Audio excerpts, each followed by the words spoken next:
మీరు ఎప్పుడైనా ఆలోచించారా? మనం ఇప్పుడున్న టైం నుంచి పాస్ట్‌లోకి తిరిగి వెళ్ళడం, లేదా ఫ్యూచర్‌లో జరిగింది ముందే చూడగలమా? హాయ్ ఫ్రెండ్స్, టైం ట్రావెల్ ఇది మనకి మూవీ లాగా అనిపిస్తుంది, కానీ సైన్స్‌లో ఇదొక సీరియస్ టాపిక్. ఐన్‌స్టైన్ నుంచి నాసా వరకు సైంటిస్ట్ ఇది పాసిబుల్ చేయడానికి ట్రై చేస్తున్నారు. అసలు మనం ముందుగా తెలుసుకుందాం టైం అంటే ఏంటో.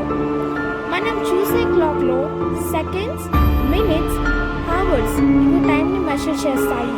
కానీ టైం అనే concept actually dimension, like length, width and height. Time లేనిదే స్పేసే లేదు, స్పేస్ లేనిదే టైమే లేదు. అందుకనే దానిని స్పేస్ టైం అని అంటారు. 1905లో ఆల్బర్ట్ ఐన్స్టైన్ చెప్పిన ద థియరీ ఆఫ్ రిలేటివిటీ అనే కాన్సెప్ట్లో టైం అనేది కాన్స్టెంట్ కాదని ప్రూవ్ చేశారు. ఒక ఆస్ట్రోనాట్ హై స్పీడ్లో స్పేస్లో వెళ్ళిన 1 ఇయర్కి ఎర్త్ మీద 10 ఇయర్స్ పాస్ అయి ఉంటాయి. సో టెక్నికలీ ఆ ఆస్ట్రోనాట్ ఫ్యూచర్లో ట్రావెల్ అయిన వాడే.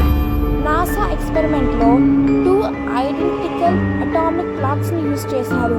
ఒకటి ఎర్త్ మీద పెట్టారు, ఇంకో క్లాక్ని శాటిలైట్లో స్పేస్కి పంపేశారు. శాటిలైట్ క్లాక్ తిరిగి వచ్చాక అది మైక్రో సెకండ్స్లో అయింది. దాని మీనింగ్ టైం స్పేస్లో స్లోగా నడుస్తుంది.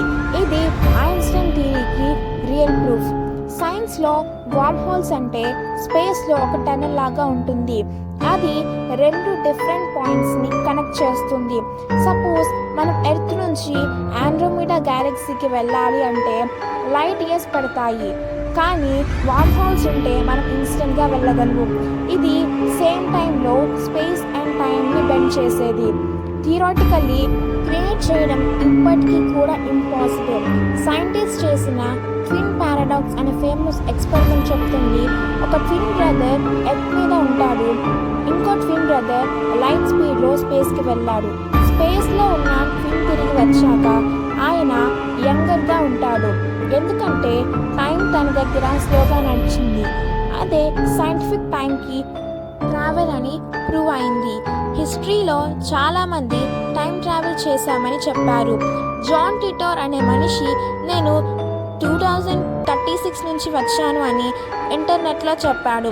ఆయన ఫ్యూచర్ వార్స్ అండ్ టెక్నాలజీ గురించి ప్రెడిక్ట్ చేశాడు. 1960స్లో ఒక పైలట్ 10 మినిట్స్ వానిష్ అయ్యి తిరిగి వచ్చాక 1 అవర్ టైం పాస్ అయిందని రిపోర్ట్ చేశాడు. ఈ ఇన్సిడెంట్స్ ఫ్యాక్టా ఆర్ ఫేకా అని కన్ఫర్మ్ కాలేదు, కానీ మనకి ఒక thing clear, time travel theory possible అని పీపుల్ ఇప్పటికీ కూడా బిలీవ్ చేస్తున్నారు. సో ఫ్రెండ్స్, టైం ట్రావెల్ అనే కాన్సెప్ట్ మనకి మూవీ లాంటిది, కానీ సైన్స్లో అదొక సీరియస్ రీసెర్చ్ సబ్జెక్ట్. ఐన్స్టైన్తో స్టార్ట్ అయిన ఈ జర్నీ ఇంకా ఆగలేదు. మేబీ ఒకరోజు మనం కూడా పాస్ట్లోకి తిరిగి వెళ్తామేమో, లేదా ఫ్యూచర్లో జరిగింది చూస్తామేమో. Until then, imagine, learn and wonder about our amazing universe. That's it for today guys. For more videos, subscribe.